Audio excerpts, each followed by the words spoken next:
নমস্কার বন্ধুরা, আমি দেবিকা মুন্নি ব্লগে তোমাদের অনেক অনেক স্বাগত জানিয়ে আমি আজকের ভিডিওটি শুরু করছি। আশা করি সবাই ভালো আছো ও সুস্থ আছো। সামনেই জ্যৈষ্ঠ মাস, আর সেই জ্যৈষ্ঠ মাসের 1 তারিখে রয়েছে আমাবস্যা। যেই আমাবস্যা তিথি ফলহারিণী আমাবস্যা নামে পরিচিত। এই দিন ফলহারিণী কালী মায়ের পুজো করা হয়। তাই চলুন আজকের ভিডিওতে আমরা জেনে নেব ফলহারিণী আমাবস্যা কবে পড়েছে। ফলহারিণী কালী পুজো আপনারা কবে করবেন, পঞ্জিকা অনুসারে সঠিক সময়সূচি, আমাবস্যা তিথি কখন শুরু কখন শেষ হচ্ছে, ব্রত উপবাস এবং নিশি পালন কবে রয়েছে, গঙ্গা স্নান, দান এবং পুজোর শুভ সময় কি রয়েছে, অমৃতযজ্ঞের সময়কাল, আর তার সাথে আমরা জেনে নেব এই আমাবস্যা তিথি আপনারা কেন পালন করবেন, কিভাবে পালন করতে হবে এই ফলহারিণী আমাবস্যা তিথি। এই তিথিতে আপনারা মা কালীকে কোন কোন ফলগুলি অর্পণ করবেন যাতে মা কালী অত্যন্ত প্রসন্ন হন এবং আপনাদের সমস্ত মনোবাসনা পূরণ করে দেন। তাহলে চলুন আর দেরি না করে ভিডিওটি শুরু করা যাক। যদি আমার চ্যানেলে নতুন হয়ে থাকেন অবশ্যই চ্যানেলটিকে সাবস্ক্রাইব করে ভিডিওতে একটি লাইক করে শেষ পর্যন্ত সাথে থাকবেন। আশা করি ভিডিওটি আপনাদের জন্য খুবই হেল্পফুল হবে। জ্যৈষ্ঠ মাসের কৃষ্ণপক্ষের আমাবস্যা তিথি ফলহারিণী আমাবস্যা নামে পরিচিত। প্রদোষকালে বা মধ্যরাত্রে ফলহারিণী কালিকা মায়ের পুজো করা হয় এই তিথিতে। দেবী কালিকা মানুষের জীবনের সব কর্মের ফল প্রদান করে। তিনি শক্তি, জ্ঞান, ইচ্ছাশক্তি এবং কর্মশক্তির প্রতীক। ফলহারিণী কালী পুজোর মাধ্যমে বিদ্যা, কর্ম এবং অর্থভাগ্যের উন্নতি হয়। প্রেম প্রণয়ের ক্ষেত্রে বাধা দূর হয় এবং দাম্পত্য জীবন সুখের হয়।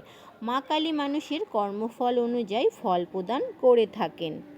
তিনি নিজে সমস্ত কর্মফল ধারণ করেন। এই পুজো করলে জীবের দুঃখ দুর্দশা দূর হয়। মানসিক এবং নৈতিক ও শারীরিক আধ্যাত্মিক শক্তির লাভ হয়। কথিত আছে রামকৃষ্ণদেব ফলহারিণী কালী পুজোর দিন তার স্ত্রী সারদা দেবীকে জগতের মঙ্গল কামনায় ষোড়শী রূপে পূজা করেছিলেন। আজও রামকৃষ্ণ মঠ ও আশ্রমে এই পুজো ষোড়শী পুজো নামে পরিচিত। চলুন বন্ধুরা জেনে নেওয়া যাক যে আমাবস্যা তিথি কখন শুরু হচ্ছে। এবছর আমাবস্যা তিথি শুরু হচ্ছে 15ই মে 2026 এবং বাংলার 31শে বৈশাখ শুক্রবার শেষ রাত্রি 4:02 থেকে, অর্থাৎ ভোরবেলা থেকে পরের দিন পয়লা জ্যৈষ্ঠ 16ই মে শনিবার রাত্রি 1:51 পর্যন্ত। অর্থাৎ এই পরিস্থিতিতে উদয়া তিথি অনুযায়ী পয়লা জ্যৈষ্ঠ 16ই মে শনিবার দিন পালিত হবে ফলহারিণী আমাবস্যা। এই দিনেই কিন্তু আমাবস্যার ব্রত উপবাস এবং নিশি পালন ও পুজো পাঠ রয়েছে। আমাবস্যা তিথি শেষ হচ্ছে 16ই মে 2026 ও বাংলার পয়লা জ্যৈষ্ঠ 1433 শনিবার রাত্রি 1:51। পুজোর শুভ সময় কি থাকছে চলুন জেনে নেওয়া যাক। রাত্রি 7:42 থেকে শুরু করে রাত্রি 1:51 মধ্যে কিন্তু আপনাদের শ্রী শ্রী ফলহারিণী কালিকা পুজো করে নিতে হবে। আপনারা যদি বাড়িতে পুজো করেন তাহলে বাড়িতেও পুজো করতে পারেন, অথবা মন্দিরে যেখানে পুজো হয় সেখানে গিয়েও 5 রকম ফল দিয়ে আপনারা পুজো করে নিতে পারেন। এবার চলুন জেনে নেওয়া যাক মহেন্দ্র যোগ কতক্ষণ থাকছে। দুপুর 5:48 মধ্যে থাকছে মহেন্দ্র যোগ। এরপরে রাত্রি 9:22 থেকে শুরু করে রাত্রি 12:05 মধ্যে অমৃত যোগের কতক্ষণ থাকছে।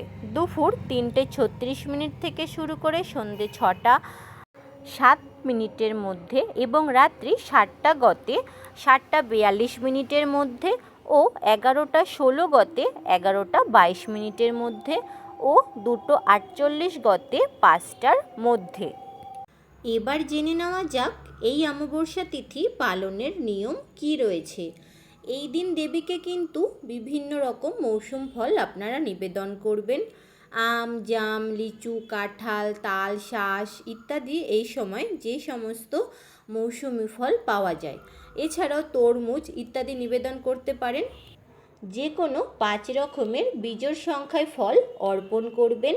গৃহস্থ বাড়িতে সাধারণত মায়ের শান্ত রূপের পুজো করা হয়। আমরা প্রত্যেকেই জানি মা কালীকে প্রত্যেক অমাবস্যায় এক একটি রূপে পুজো করা হয়। সেরকমই জ্যৈষ্ঠ মাসের অমাবস্যা তিথিতে ফলহারিণী কালী পুজো করা হয়। প্রথমে গণেশ এবং অন্যান্য দেবতার পুজো করবেন এবং এরপর মায়ের ষোড়শ উপাচারের পুজো করতে হবে। ষোড়শ উপাচারে পুজো পদ্ধতিতে কী রয়েছে তা আমি পরবর্তী ভিডিওতে জানাবো।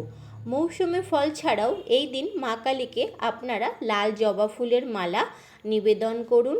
এছাড়াও লাল জবা ফুল বা অপরাজিতা ফুলের মালাও নিবেদন করা যেতে পারে। তারই সাথে 5 রকমের মিষ্টি এবং নিজের হাতে রান্না করা ভোগ দিতে পারলে খুবই ভালো হয়। এতে মা কালী অত্যন্ত তুষ্ট হন। অমাবস্যার দিন উপবাস করতে পারেন, তবে নির্জলা উপবাস রাখার দরকার নেই। বদলে ধান থেকে তৈরি খাবার খাওয়া থেকে বিরত থাকুন। কোনো রকম শস্যদানা ডাল জাতীয় খাবার খাবেন না। এই দিন গরিবদের আপনারা সাধ্যমতো দান করতে পারলে খুব ভালো ফল পাবেন। এছাড়াও অমাবস্যার দিন কোনো রকম সাত্ত্বিক আহার গ্রহণ করবেন না। পুরোপুরি নিরামিষ আহার গ্রহণ করলে ভালো ফল পাওয়া যায়। এই তিথিতে সকাল সকাল ঘুম থেকে উঠে গঙ্গায় স্নান করতে পারলে ভালো। যদি তা সম্ভব না হয় তাহলে স্নানের জলে কিছুটা গঙ্গার জল মিশিয়ে স্নান করবেন। এই অমাবস্যা তিথিতে দেরি করে ঘুম থেকে উঠবেন না। বাড়ির কোনো বয়োজ্যেষ্ঠদের সাথে কোনো রকম খারাপ ব্যবহার করবেন না। মা কালী এই দিন ভক্তদের কর্মফল হরণ করেন ও তাদের অভীষ্ট ফল এবং মোক্ষ প্রদান করেন। এই দিনে মা কালী সন্তানদের শুভ ফল দান করবেন, অশুভ ফল হরণ করেন। তাই আপনারা প্রত্যেকেই অবশ্যই এই তিথিতে মা কালীর পুজো করুন। পারলে বাড়িতে জবা ফুল এবং 5 রকমের মৌসুমি ফল নিয়ে এসে মা কালীকে অর্পণ করুন। তাতে মা কালী অত্যন্ত প্রসন্ন হবেন। তাহলে বন্ধুরা, আজকের ভিডিওটি এই পর্যন্তই। খুব তাড়াতাড়ি নতুন কোনো ভিডিও নিয়ে আসছি। এছাড়াও জ্যৈষ্ঠ মাসের অমাবস্যা তিথিতে কি কি নিয়ম রয়েছে সমস্ত কিছু নিয়ে ডিটেলসে ভিডিও আসছে। সেই সমস্ত দেখার জন্য অবশ্যই চ্যানেলটিকে সাবস্ক্রাইব করে সাথে থাকবেন।